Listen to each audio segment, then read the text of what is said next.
കേരളത്തിലെ ഏറ്റവും വലിയ സാമ്പത്തിക സഹായമായിട്ടുള്ള ക്ഷേമ പെൻഷൻ്റെ വിതരണം, അതും ഫെബ്രുവരി മാസത്തെ ധനസഹായ വിതരണം സംബന്ധിച്ച് ഒരുപാട് ആളുകൾ എന്നാണ് എന്നൊക്കെ കൃത്യമായിട്ട് നമ്മളോട് ചോദിക്കുകയുണ്ടായി. കാരണം കഴിഞ്ഞ ദിവസങ്ങളിൽ ആനുകൂല്യം എത്തിച്ചേർന്നിട്ടില്ല.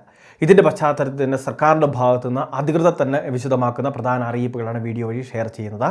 ഒരു ഗഡു പെൻഷൻ മാത്രമാണ് അനുവദിച്ചിട്ടുള്ളത്. അതായത് ഫെബ്രുവരിയിൽ നമുക്ക് ലഭിക്കേണ്ട ധനസഹായം തന്നെ. ഇതിൻ്റെ വിതരണം നടക്കുന്നത് നാളെയോടെയാണ്. 27-ാം തീയതി മുതലാണ് വിതരണം ആരംഭിക്കുന്നത്. 27-ാം തീയതി തന്നെ ഇത് അക്കൗണ്ടിലേക്ക് എത്തിച്ചേരണമെന്നില്ല. കാരണം വിതരണത്തിന് വേണ്ടി നിലവിൽ സർക്കാർ അനുവദിച്ചിട്ടുള്ള തീയതി 27-ാം തീയതി മുതൽ ആരംഭിക്കുകയാണെങ്കിൽ പോലും അടുത്ത മാസം മാർച്ച് മാസം 6-ാം തീയതി വരെ ഉണ്ടായിരിക്കുമെന്നാണ് ഇപ്പോൾ ലഭിക്കുന്ന അറിയിപ്പ്. സർക്കാരിൻ്റെ ഉത്തരവിൻ പ്രകാരമാണ് 6-ാം തീയതി വരെയുള്ള വിതരണം ദീർഘിപ്പിച്ചിട്ടുള്ളത്. കാരണം മറ്റൊന്നുമല്ല, കൈകളിൽ തുക സ്വീകരിക്കുന്ന നിരവധി ആളുകൾ നമ്മുടെ സംസ്ഥാനത്തുണ്ട്, ലക്ഷക്കണക്കിന് ആളുകൾ. അപ്പോൾ ഇവരുടെ പക്കലേക്ക് സഹകരണ സംഘത്തിൽ നിന്നും ഉദ്യോഗസ്ഥർ എത്തിച്ചേർന്നാണ് ഈ തുക കൈമാറുന്നത്. അപ്പോൾ പല മേഖലകളിൽ ചിലപ്പോൾ എത്താനുള്ള താമസവും മറ്റു കാര്യങ്ങളും ഉണ്ടാകും. അതുകൊണ്ടൊക്കെ തന്നെയാണ് ഇത്രയും ദിവസം ഇപ്പോൾ ഇതിനുവേണ്ടി അനുവദിക്കുന്നത്. അപ്പോൾ പ്രധാനമായിട്ട് നമ്മളുടെ ഭാഗത്തു നിന്ന് ശ്രദ്ധിക്കേണ്ടത് കഴിഞ്ഞ മാസങ്ങളിൽ തുടർച്ചയായിട്ട് ആനുകൂല്യം ലഭിച്ചിട്ടുണ്ടോ എന്നാണ്. അങ്ങനെയാണെങ്കിൽ മുടക്കം കൂടാതെ തന്നെ നമുക്ക് ആനുകൂല്യം ലഭിക്കുന്നതുമായിരിക്കും. അതുമാത്രമല്ല, സർക്കാരിൻ്റെ ഏറ്റവും പുതിയ കണക്കുകൾ പുറത്തു വരുമ്പോൾ മുൻപ് കഴിഞ്ഞ മാസങ്ങളിൽ ലഭിച്ച എല്ലാവർക്കും തന്നെ ഈ മാസവും സഹായമുണ്ട് എന്ന രീതിയിലാണ് അതിൻ്റെ ലിസ്റ്റ് കാണാൻ സാധിക്കുന്നത്. 62 ലക്ഷത്തോളം വരുന്ന ആളുകൾക്ക് ഇപ്പോൾ പെൻഷൻ നൽകിക്കൊണ്ടിരിക്കുന്നു. ഇതേ രീതിയിൽ തന്നെ ഈ ഫെബ്രുവരിയിലെ പെൻഷനും ലഭിക്കുന്നതായിരിക്കും. ഇനി അത് മാത്രമല്ല, വരുന്ന മാസം മാർച്ച് മാസം മുതലാണ് സർക്കാരിൻ്റെ വിവിധ ക്രമീകരണങ്ങൾക്ക്, പെൻഷനുമായി ബന്ധപ്പെട്ട വിവിധ നടപടികൾക്ക് തുടക്കം കുറിക്കുന്നത്.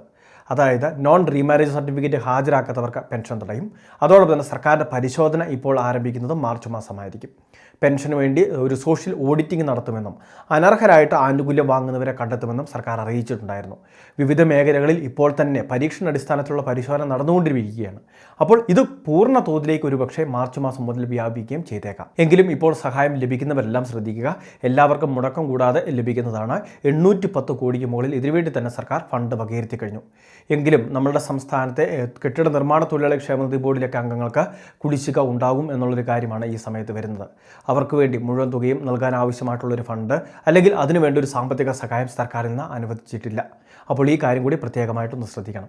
ബാക്കി ക്ഷേമനിധി ബോർഡ് വഴിയൊക്കെ ആനുകൂല്യം വാങ്ങുന്നവർക്ക് ഈ പ്രാവശ്യം മുടങ്ങാതെ തന്നെ സഹായം എത്തിച്ചേരുന്നതായിരിക്കും. ഇനി മറ്റൊരു പ്രധാനപ്പെട്ട കാര്യമുള്ളത്, നമ്മളുടെ സംസ്ഥാനത്ത് 8 ലക്ഷം വരുന്ന ആളുകൾക്ക് കേന്ദ്ര സർക്കാരിൻ്റെ പെൻഷൻ കൂടി ലഭിക്കുന്നവരാണ്. അതായത് 1600 ലഭിക്കുന്നതിൽ 200 രൂപ, 300 അല്ലെങ്കിൽ 500 ഈ തുക ലഭിക്കുന്നത് അല്ലെങ്കിൽ ഈ തുക നൽകേണ്ടത് കേന്ദ്ര സർക്കാരാണ്. അപ്പോൾ ബാക്കി തുകയായിരിക്കും അവരുടെ അക്കൗണ്ടിലേക്ക് ആദ്യം ക്രെഡിറ്റ് ആവുന്നത്. പിന്നീട് കേന്ദ്ര സർക്കാരിൻ്റെ വിഹിതം അക്കൗണ്ടിലേക്ക് ക്രെഡിറ്റ് ആവുന്ന സംവിധാനമായിരിക്കും. എങ്കിലും മുടക്കം കൂടാതെ തന്നെ തുക എത്തിച്ചേരും. ഇനി ആർക്കെങ്കിലുമൊക്കെ തുടർച്ചയായിട്ട് മുടങ്ങുന്നുണ്ടെങ്കിൽ അവർ എത്രയും വേഗം തദ്ദേശ സ്ഥാപനങ്ങളുമായിട്ട് ബന്ധപ്പെടണം. ആധാർ ബാങ്ക് അക്കൗണ്ട് സീഡിങ്ങിലെ പിഴവുകളായിരിക്കാം കാരണം. അത് ബാങ്കിലെത്തി പരിഹരിക്കേണ്ടതായിട്ട് വരും. അതല്ല എങ്കിൽ ഒരുപക്ഷെ പോസ്റ്റ് ഓഫീസ് അക്കൗണ്ട് ആരംഭിക്കേണ്ടി വരും. ഉദ്യോഗസ്ഥർ അതിനുള്ള നിർദ്ദേശങ്ങൾ നമുക്ക് നൽകും. അതനുസരിച്ച് നമ്മൾ ചെയ്താൽ മതിയാകും.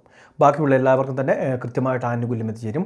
എങ്കിലും കേന്ദ്ര പെൻഷൻ അക്കൗണ്ടിലെത്താൻ കുറച്ച് ദിവസങ്ങൾ കാത്തിരിക്കേണ്ടി വരും. വളരെ പ്രധാനപ്പെട്ട ഒരു ഇൻഫർമേഷനാണ് വീഡിയോ വഴി ഷെയർ ചെയ്തത്. എല്ലാവരിലേക്കും ഈ അറിയിപ്പ് ഷെയർ ചെയ്തെത്തിക്കുക. ഇതുപോലെ വിവിധ ഇൻഫർമേറ്റീവ് വീഡിയോ തുടർന്നും ലഭിക്കാൻ നമ്മുടെ ചാനൽ സബ്സ്ക്രൈബ് ചെയ്യുക, ഫോളോ ചെയ്യുക.